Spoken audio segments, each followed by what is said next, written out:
Welcome to this video on the topic of trigonometry. In this video, we're going to have a look at how we can describe direction using something called a bearing. Bearings are a convention for describing direction, typically in navigation. There are two bearing conventions, that being true bearings and conventional bearings. In this lesson, we're going to learn how to interpret and encode bearings in both of these conventions. Now, bearings rely on the compass directions north, east, south, and west. Furthermore, we also need to appreciate that within a circle there are 360 degrees, and as such, within a full cycle of a compass, we're looking at 360 degrees as well. Now, looking at the first bearing convention, we'll turn our attention to true bearings. In true bearings, direction is described relative to north. Shown below are four illustrations of a true bearing. Underneath that, we have the numerical representation of a true bearing. Now, turning our attention to the third figure shown over here, we have 210 degrees T. Looking at the diagram above, the first prominent feature we see is this red line that points in a northerly direction. After that, we have the green angle over here. This goes from the northerly direction around in a clockwise manner. The angle itself terminates at this blue line with an arrowhead. This blue line with an arrowhead is the visual interpretation of the direction that we're describing with this bearing down here. So as such, what you can see is that the angle here describes the angle within the true bearing. That being the angle from north in a clockwise direction. Now, turning our attention to the second figure, we have 0.95 degrees T. Looking at the illustration above, we have the red line pointing to north, we have the green angle showing the blue line which shows the south direction. Comparing the two, we have 95 degrees here and 0.95 degrees here. By convention, using true bearings, we always like to express our angle using 3 digits. As such, when there's less than 3 digits, so a number less than 100, we stick a 0 in front. Moving on, turning our attention to all of the other bearings now. In all the other bearings, what we can see is that at the end of the bearing, there's this T. What the T represents is that we're working in a true bearing convention. So as such, whenever we encode or interpret information in a bearing and there's a T there, we know we're working with a true bearing. So this is how we work with true bearings. Alright, let's move on to conventional bearings. In a conventional bearing, direction is described relative to both the vertical and horizontal axes. This is shown in the 4 illustrations shown over here. Underneath these, we have bearings that are being encoded using the conventional bearing convention. Turning our attention to the first 2 bearings, so this figure and this figure, what we have is N 30 degrees E and S 15 degrees E. Looking at the illustrations in the first one, we have the North Pole described here, and then we have 30 degrees going outward from the North Pole, which then terminates at this blue line, which of course shows us the direction visually. Conversely, in the second diagram, we've got the North Pole, but the angle itself is being driven outwards from the southern pole, which terminates at this blue line here, again showing the direction. Comparing the 2 bearing conventions below, we have N and S. N stands for north, S stands for south. So the first discovery we make in interpreting these bearings is that the prefix here determines where the angle is going to swing outwards from. So N, the angle swings outward from the North Pole. S, the angle swings outward from the South Pole. Okay, let's keep unpacking. Let's turn our attention to Figure 2 and Figure 3. Comparing the two, we have South 15 degrees E and South 25 degrees W. Comparing the 2 diagrams, in one we have 15 degrees going in an easterly direction, and then in the second one we have 25 degrees going outward in a westerly direction. Interpreting what this means, in this one over here we have E for east and W for west. So what the suffix tells us in this bearing convention is the direction that we swing in. And then finally, comparing all the diagrams, we have 30 degrees, 15 degrees, 25 degrees, and 45 degrees. This angle over here, or these angles over here, simply tell us how much we're swinging by. Now unpacking the final piece of information, we turn our attention to the angle. The angle itself that's described in the bearing simply tells us the swing angle that we're working with. So in the first one, we swing from the north 30 degrees to the east. In the second one, we start at the south pole, swing 15 degrees to the east. Third one, start at the south, 25 degrees west. And then finally, north, 45 degrees in a westerly direction. So the angle simply tells us how far we move.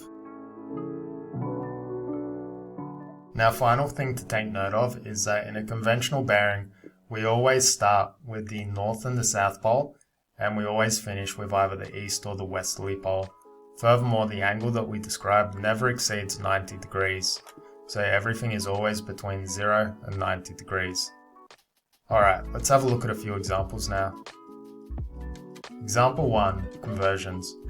Convert to conventional bearings. To start off, I'm going to draw a diagram that represents the true bearing that we're working with. To do this, I draw in my north pole, and I need to think 15 degrees, where's that going to go? Looking at the diagram over here, I've got the compass mapped out. I go 0 degrees, 90 degrees, 180, 270, and back to 0, or 360. 15 degrees is going to be between 0 and 90, so I'm going to expect to be in this quadrant here. As such, I'll draw in my easterly direction just so it's more visually aesthetic. And then I'll mark east. The angle that I'm working to is 15 degrees, so this swings outward from the North Pole. And thus we have a diagram representing this bearing over here. Now converting this to a conventional bearing, what we need to understand is that in a conventional bearing, we're swinging from the north to the east, and the angle that we're looking at is 15 degrees. So going up to a reference, the closest diagram that looks similar to this is probably the first one.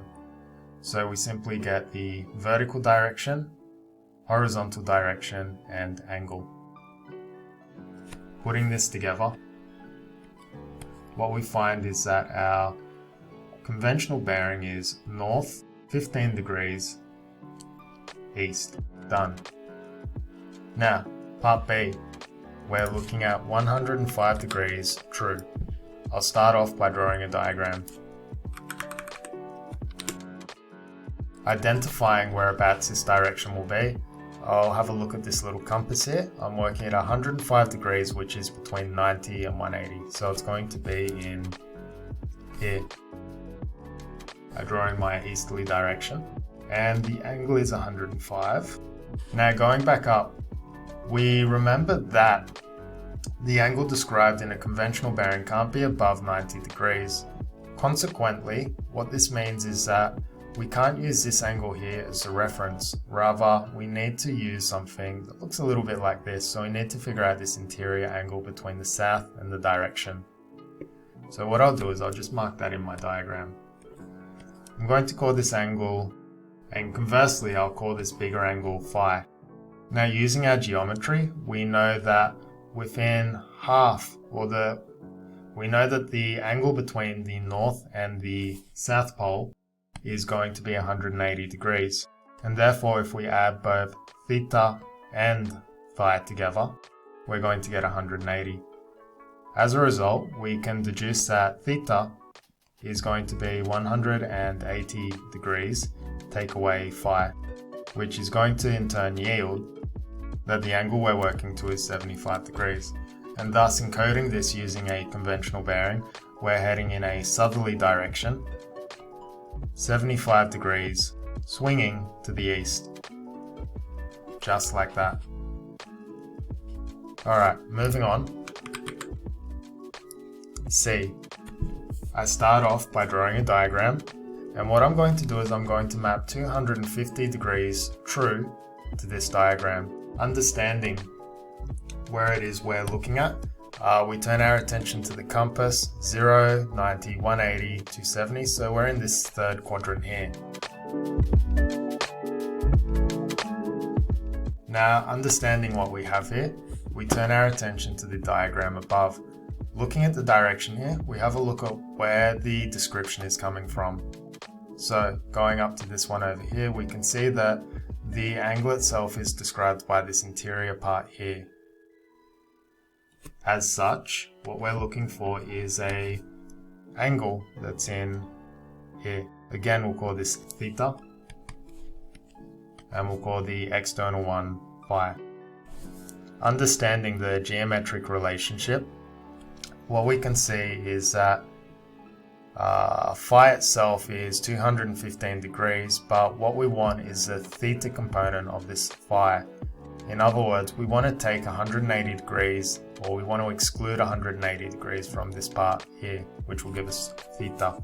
So what we're looking at is phi is going to be 180 degrees plus theta, which in turn means that theta is going to be phi take 180 degrees. Working this out, we find that theta is 35 degrees. And thus, being able to describe this using a conventional bearing, we are starting off in a southerly direction. We're swinging 35 degrees and we're swinging in a westerly direction. So here's our bearing, S 35 degrees W. Alright, final bearing, we have 310 degrees true. Drawing in the diagram, we have to unpack the direction that we're working in. So 270 and 0 degrees, that's here. Drawing in the westerly direction, marking the north. Now comparing above, we're looking at this situation here. So we want this angle. Again, we'll call this theta. And similarly, we'll call the external one phi. Working this out, looking at the relationship, within a full cycle of the circle, we expect to see 360 degrees. So if we take phi away from the full rotation, we're left with theta. And therefore, describing this bearing, we have north 50 degrees west. So this is how we convert from a true bearing to a conventional. Let's have a look at how we can do the opposite now. We want to convert our conventional bearings to a true bearing. To do this, we follow a similar process. We first start by drawing the diagram of what it is we're trying to convert. Starting off, north 85 degrees east. So this is our northerly direction. We're heading towards the east and we're moving something like that. The angle itself is described 85 degrees like so. Doing the conversion, what we can see is that we're moving from the north outward, so the angle itself doesn't need to change. So to convert this to true bearings, we start off by say 85 degrees, prefix it with a 0, and then we're going to put a T there, and that's our first bearing. 0, 85 degrees, T for true.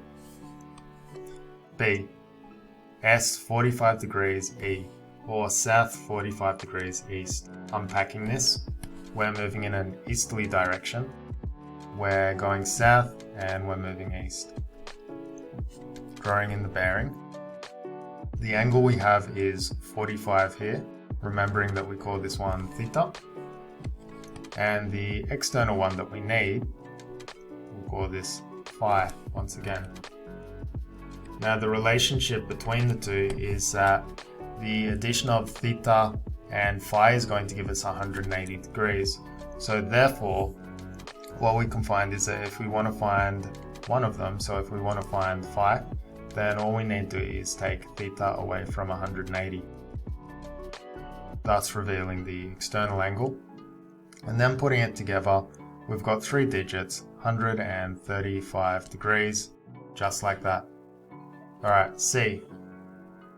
We're moving south 5 degrees west. So we're moving in a westerly direction. This angle in here, which is 5 degrees, remembering we call this theta. And this guy over here, what we want is this angle.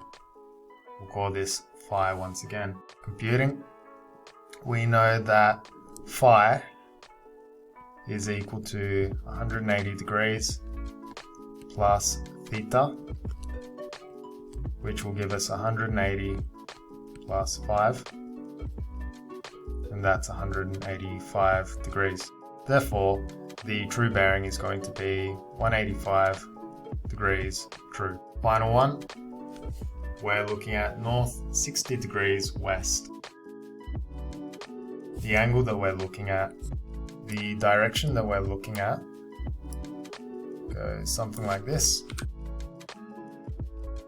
and an unknown quantity out there, which is what we want. Putting this together, we know that phi is 360, take theta, therefore phi is going to be 300 degrees. Putting it together, 300 degrees true north. Thus demonstrating how we can convert a conventional bearing into a true bearing. So in summary, what we had to look at in this very long video was firstly, what is a bearing? We then had to look at what is a true bearing, followed by what is a conventional bearing, and then we had to look at how to convert true bearings to their conventional counterparts, and finally how to convert conventional bearings to their true bearing counterparts.